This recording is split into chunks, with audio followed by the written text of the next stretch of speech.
என் அன்பு குழந்தையே, உன்னுடைய துணையினுடைய நடவடிக்கைகளைக் கண்டு மனம் வேதனைப்பட்டு கொண்டிருக்கின்றாய். அவர்கள் படுகின்ற வேதனையை நினைத்தும் நீ மனம் வருந்திக் கொண்டிருக்கின்றாய். என் பிள்ளையே, இதற்கெல்லாம் ஒரு பெண்தான் காரணமல்லவா? இந்த பெண் செய்கின்ற விஷயங்களினால் உன் வாழ்க்கையில் ஏற்பட்டு கொண்டிருக்கின்ற ஒவ்வொரு பிரச்சனைகளிலும் இருந்தும் உன்னால் வெளிவர முடியாமல் தவித்து நின்று கொண்டிருக்கின்றாய். இந்த பிரத்யங்கரா இன்று உனக்கு தர வந்திருக்கின்ற இந்த வாக்கிலிருந்து உனக்கான நல்ல தீர்வு நிச்சயமாக கிடைத்துவிடும். இதை செய்கின்றவருக்கு நிச்சயமாக மிக பெரிய தண்டனையை உன் தாயானவள் நான் கொடுத்து விடுவேன். என் குழந்தையே, இன்றிருக்கின்றவர்கள் எல்லோருமே அடுத்தவர்கள் வாழ்க்கையில் நல்லது நடக்குமா நடக்காதா என்பதைத்தான் எப்பொழுதும் நோட்டமிட்டு கொண்டிருக்கின்றார்கள். ஏனென்றால் அவர்களுக்கு தெரிய வேண்டியது எல்லாம் எப்படியும் இவர்கள் வாழ்க்கையில் நல்லது நடந்துவிடக்கூடாது என்பதுதான். எப்பேற்பட்ட சூழ்நிலையாக இருந்தாலும் சரி, நாம் இவர்களினுடைய வாழ்க்கையில் நல்லதை மட்டும் நடத்த விட்டுவிடக்கூடாது என்பதில் இவர்கள் அத்தனை கவனமாக இருந்து கொண்டிருக்கின்றார்கள். அதிலும் உடனிருந்து கொண்டே இது போன்று செய்கின்றவர்களை காணும் பொழுது மனது வேதனைப்படத்தானே செய்கின்றது. என் பிள்ளையே, உன்னுடைய துணையின் மனது இந்த அளவிற்கு வேதனைப்பட காரணமாக இருக்கின்ற அந்த பெண் எப்பொழுதுமே மற்றவர்கள் வாழ்க்கை நன்றாக இருக்க வேண்டும் என்று நினைத்தது கிடையாது.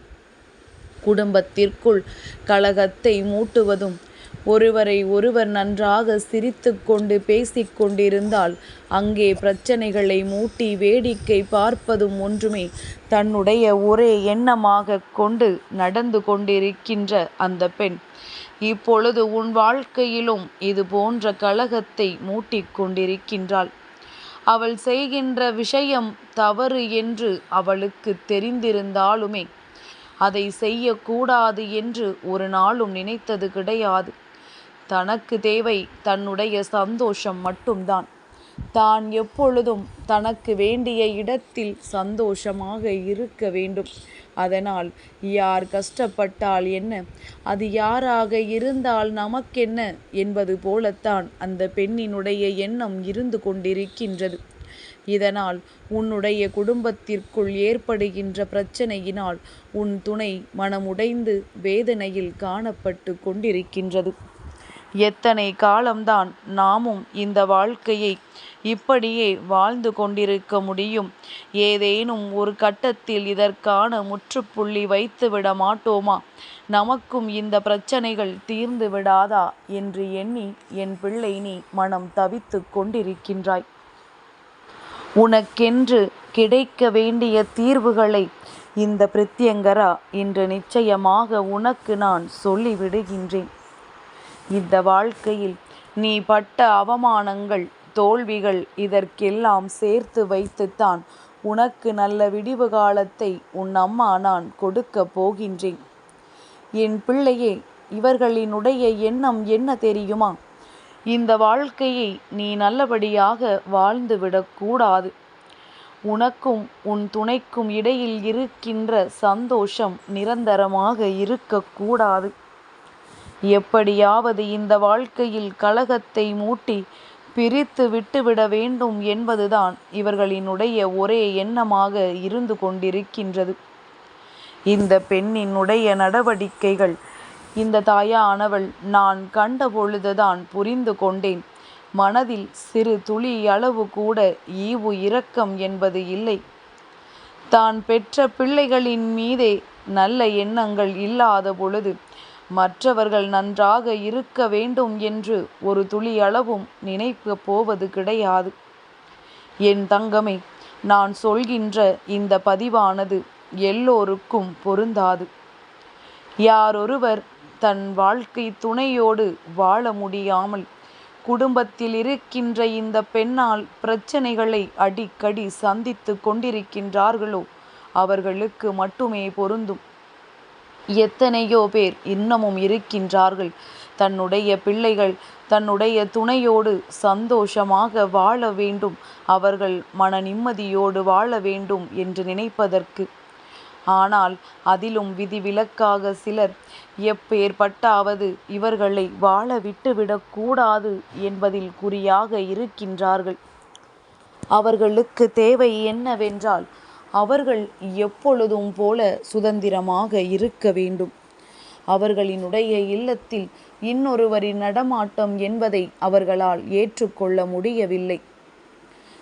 தான் மனநிறைவோடு இருக்க வேண்டும், தான் சந்தோஷமாக இருக்க வேண்டும், தன்னுடைய பிள்ளைகள் எந்நாளும் தன்னை மட்டுமே அண்டி இருக்க வேண்டும் என்பது மட்டும்தான் இவர்களினுடைய ஒரே நோக்கமாக இருக்கின்றது.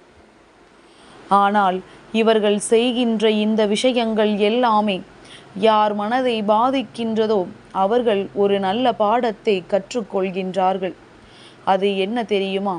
இனி வரும் காலத்தில் நாமும் இது போன்ற ஒரு பதவியை அடையும் பொழுது நிச்சயமாக இது போன்ற ஒரு கஷ்டத்தை நாம் நம்முடைய குழந்தைகளுக்கும் அவர்களினுடைய துணைக்கும் ஒரு நாளும் கொடுத்து விடக்கூடாது. அவர்களினுடைய சந்தோஷத்திற்காகத்தானே இத்தனை காலமும் கஷ்டப்பட்டு நாம் அவர்களை வளர்க்கின்றோம். அப்படி இருக்கும் பொழுது அவர்கள் சந்தோஷமாக இருப்பது தனக்கு பிடிக்கவில்லை என்றால் இவர்கள் உண்மையாகவே நல்ல மனிதர்களாக இருக்க வாய்ப்பில்லை. நல்ல எண்ணங்கள் இவர்களுக்குள் இல்லை. இவர்கள் தெய்வங்களை வணங்குவதனால் எந்த பலனும் இல்லை. இப்பொழுதிருக்கின்ற சூழ்நிலைகளில் பெற்றோர்களை தவிக்க விடுகின்றார்கள் என்று நிறைய பேர் சொல்லிக் கொண்டிருக்கின்றோம். ஆனால் அதே பெற்றோர்கள் தங்களினுடைய குழந்தைகளை எந்த இடத்தில் வைத்து பார்க்கின்றார்கள் என்பதனையும் ஒரு சிறு துளியளவு கவனிக்க வேண்டியது கட்டாயமாக இருக்கின்றது.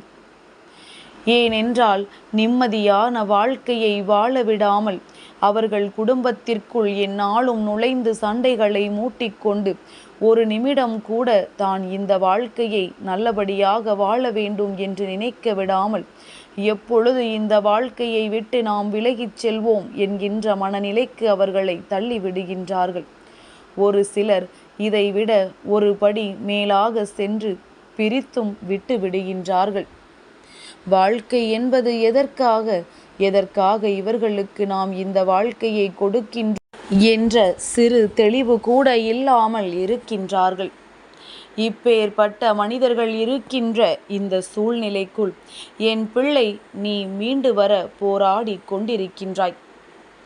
வாழ்க்கை துணை ஆணாக இருந்தாலும் பெண்ணாக இருந்தாலும் இது போன்ற பிரச்சனைகள் குடும்பத்திற்குள் நடக்கும் பொழுது என்ன செய்வது என்று தெரியாமல் ஒருவரை ஒருவர் முகத்தை பார்த்து கொண்டு வேதனைப்பட்டு கண்ணீர் சிந்துவதை உன் அம்மா நான் கண்டு கொண்டேன்.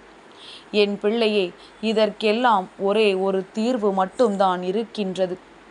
தன்னுடைய குழந்தைகளே ஆனாலும் தன் முன்னிலையில் நன்றாக இருப்பது பிடிக்காத பெற்றோர்களுக்கெல்லாம் நீ கொடுக்க வேண்டிய மிக பெரிய பாடம் என்ன தெரியுமா?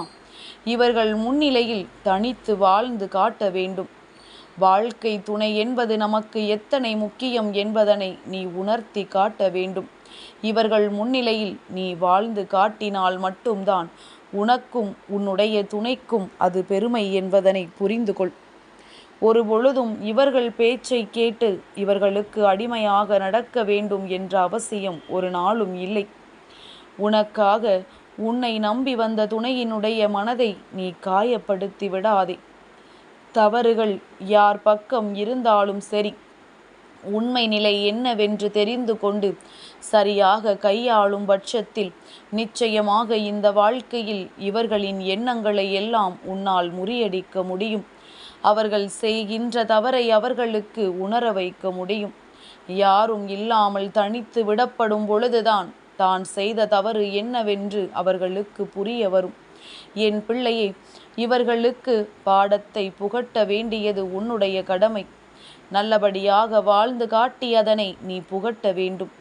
அதே நேரத்தில் காலம் சென்ற நேரத்தில் அவர்கள் செய்த தவறுகளை உணரும் பொழுது நிச்சயமாக அவர்களுக்கு உதவி செய்ய வேண்டிய கடமையும் உனக்கு இருக்கின்றது என்பதனை மறந்து விடாதே.